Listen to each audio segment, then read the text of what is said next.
자, 우리 제1호 데이 5 대표 유형 1번 풀어보도록 하겠습니다. 반의사 불벌죄가 아닌 것은 이라고 물어보고 있네요. 모르겠어요. 이제 이런 식의 시험 문제가 여전히 출제가 될지 개편 때도 약간 조금 고민스럽긴 합니다만은 미리미리 대비해서 나쁠 거는 없겠죠. 그래서 이런 것도 뭐 처음부터 막 너무 공부를 처음 하시는 분들이 한 번에 외우려고 하시지 마시고 일단 어느 정도 이런 게 있구나 정도 머릿속에 박아 놓으시면서 조금 진도를 빼시는 게 좋습니다. 그래서 이런 것들은 나중에 내가 한 2, 3회독 정도 했을 때 한번 내가 외워보겠다라고 보시는 건데 사실 여러분 이런 거 조금 다 기억하기가 어렵기는 해요. 어렵기는 한데 기본적으로 조금 반의사 불벌죄 우리 형법에서 대표적인 반의사 불벌죄가 폭행이랑 협박이에요. 그리고 반의사 불벌죄가 옛날에는 친고죄가 되게 많았는데 지금 우리 형법에서 친고죄가 대부분 폐지가 돼가지고요.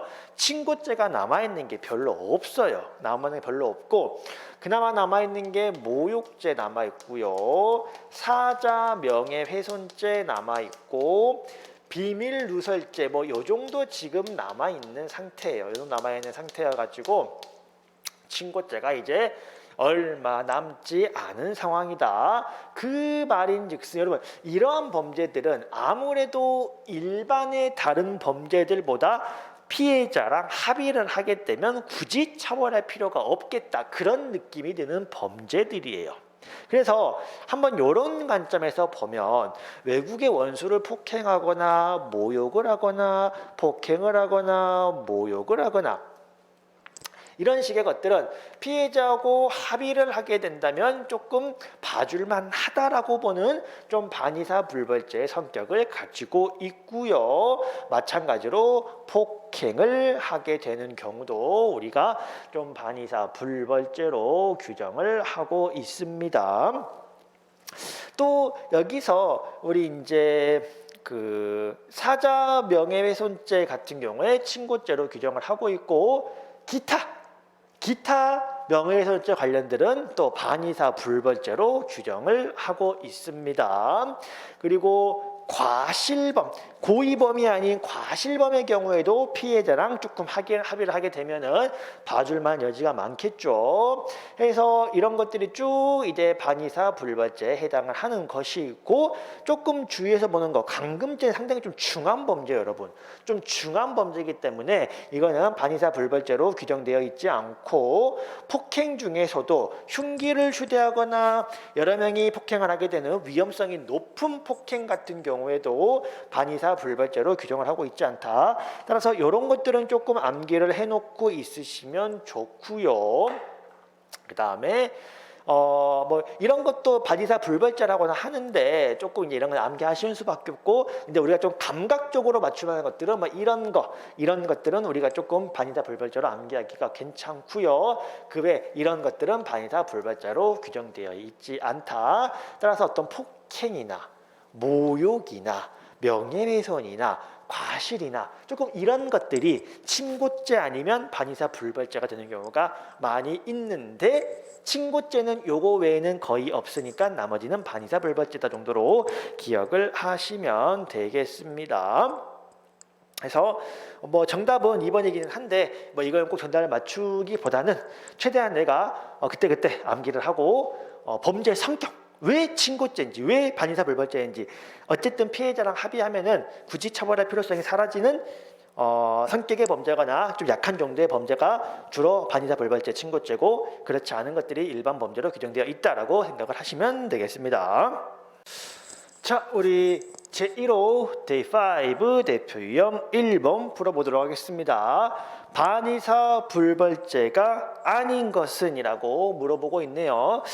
모르겠어요. 이제 이런 식의 시험 문제가 여전히 출제가 될지 개편 때도 약간 조금 고민스럽긴 합니다만은 미리미리 대비해서 나쁠 거는 없겠죠. 그래서 이런 것도 뭐 처음부터 막 너무 공부를 처음 하시는 분들이 한 번에 외우려고 하시지 마시고 일단 어느 정도 이런 게 있구나 정도 머릿속에 박아 놓으시면서 조금 진도를 빼시는 게 좋습니다. 그래서 이런 것들은 나중에 내가 한 2, 3회독 정도 했을 때 한번 내가 외워보겠다라고 보시는 건데 사실 여러분 이런 거 조금 다 기억하기가 어렵기는 해요. 어렵기는 한데 기본적으로 조금 반의사 불벌죄 우리 형법에서 대표적인 반의사 불벌죄가 폭행이랑 협박이에요. 그리고 반의사 불벌죄가 옛날에는 친고죄가 되게 많았는데 지금 우리 형법에서 친고죄가 대부분 폐지가 돼가지고요.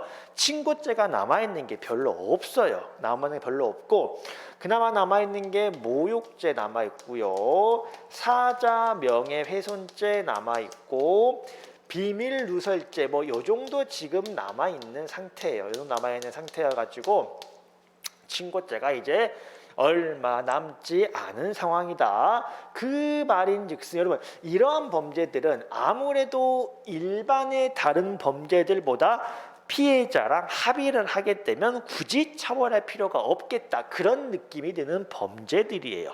그래서 한번 이런 관점에서 보면 외국의 원수를 폭행하거나 모욕을 하거나 폭행을 하거나 모욕을 하거나 이런 식의 것들은 피해자하고 합의를 하게 된다면 조금 봐줄만 하다라고 보는 좀 반의사 불벌죄의 성격을 가지고 있고요. 마찬가지로 폭행을 하게 되는 경우도 우리가 좀 반의사 불벌죄로 규정을 하고 있습니다. 또 여기서 우리 이제 그 사자 명예훼손죄 같은 경우에 친고죄로 규정을 하고 있고 기타 명예훼손죄 관련들은 또 반의사 불벌죄로 규정을 하고 있습니다. 그리고 과실범, 고의범이 아닌 과실범의 경우에도 피해자랑 조금 합의를 하게 되면은 봐줄만 여지가 많겠죠. 그래서 이런 것들이 쭉 이제 반의사 불벌죄에 해당을 하는 것이고 조금 주의해서 보는 거 감금죄는 상당히 좀 중한 범죄예요, 여러분. 좀 중한 범죄이기 때문에 이거는 반의사 불벌죄로 규정되어 있지 않고 폭행 중에서도 흉기를 휴대하거나 여러 명이 폭행을 하게 되는 위험성이 높은 폭행 같은 경우에도 반의사 불벌죄로 규정을 하고 있지 않다. 따라서 이런 것들은 조금 암기를 해놓고 있으시면 좋고요.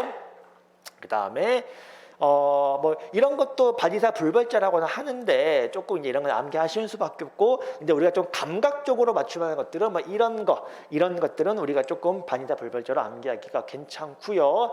그 외 이런 것들은 반의사 불벌죄로 규정되어 있지 않다. 따라서 어떤 폭행이나 모욕이나 명예훼손이나 과실이나 조금 이런 것들이 친고죄 아니면 반의사 불벌죄가 되는 경우가 많이 있는데 친고죄는 요거 외에는 거의 없으니까 나머지는 반의사 불벌죄다 정도로 기억을 하시면 되겠습니다.